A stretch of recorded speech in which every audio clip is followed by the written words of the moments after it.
again. Welcome to part 5 of The Legend of Spud Murphy. When we finished reading last time, we left Will and Marty in the library, terrified about what was going to happen to them and convinced that they were going to be really, really bored.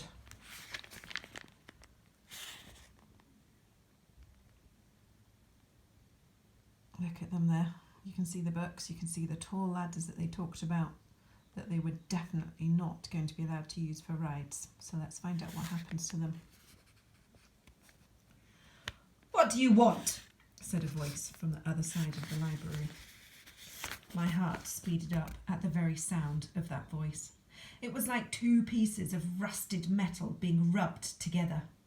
I held my breath and looked across the huge room.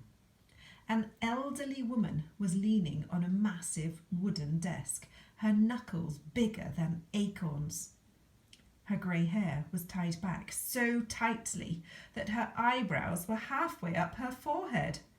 She looked surprised and angry at the same time. It was Spud Murphy, without a doubt. "I said, what do you want?" she repeated, banging the desk with an ink stamp. We walked across to her desk, clinging to each other like two frightened monkeys.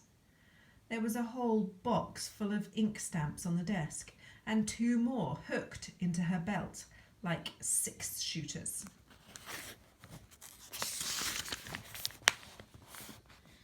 There she is, look. Gosh, those are big eyebrows, aren't they? And can you see the ink stamps in her hand and the ones hooked into her belt like 6-shooters? I think he means it's like guns in a holster. Spud Murphy glared down from a great height. She was big, taller than my dad and wider than Mum and my two aunties strapped together. Her arms were skinny like a robot's, and her eyes were like two black beetles behind her glasses. "Mum says we have to join the library," I said. A full sentence. Not bad under the circumstances. "That's all I need," grumbled Spud. "2 more urchins messing up my shelves." She took a pen and 2 cards from her drawer. "Name?" "Mrs. Murphy," I stammered. Spud sighed. "Not my name, dummy. Your names." "William and Martin Woodman!" I shouted like an army cadet. We had surrendered our names and our address was next. I was a bit worried about that. Now Spud knew where we lived and could track us down if we ever forgot to return a book. The librarian filled in the cards, stamping them with the library crest. "Pink cards," she said, handing them to us. "Pink means junior. Pink means you stay in the junior section of the library." Marty noticed that the toilets were in the grown-up section. What if we have to go?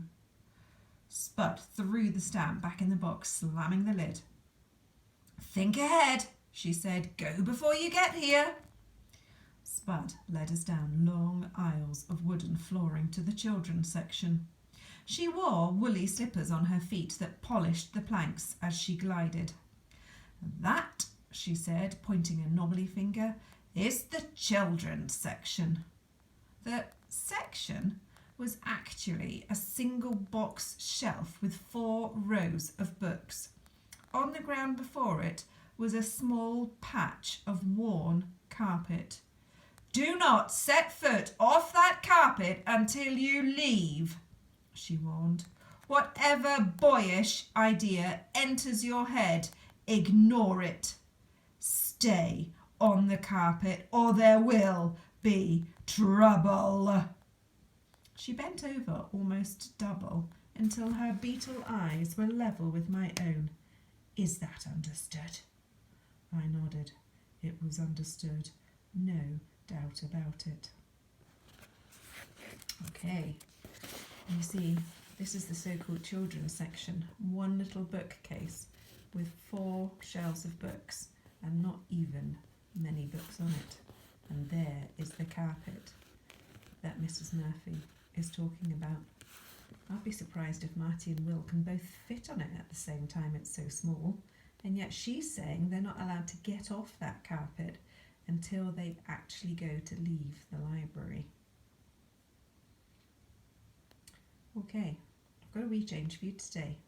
Instead of answering 2 questions, I would like you to do something a bit different today, please.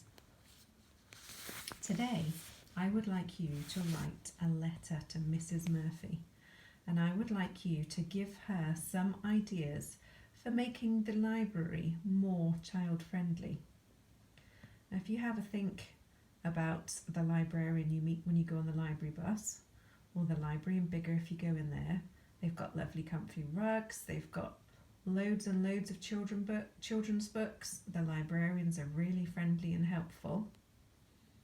And I think maybe Spud Murphy could make a bit more effort to make the library she's working in more child-friendly.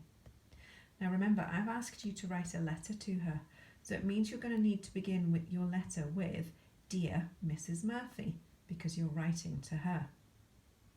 Then I would like you to share your ideas for making the library more child-friendly.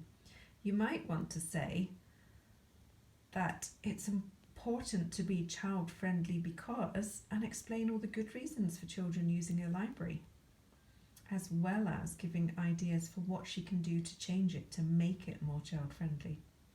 And then when you finish your letter, you need to finish it in a letter style. So you'll need to finish it with from, and then put your name. So it'll need to start with Dear Mrs. Murphy. You need to give her your ideas for making the library more child-friendly.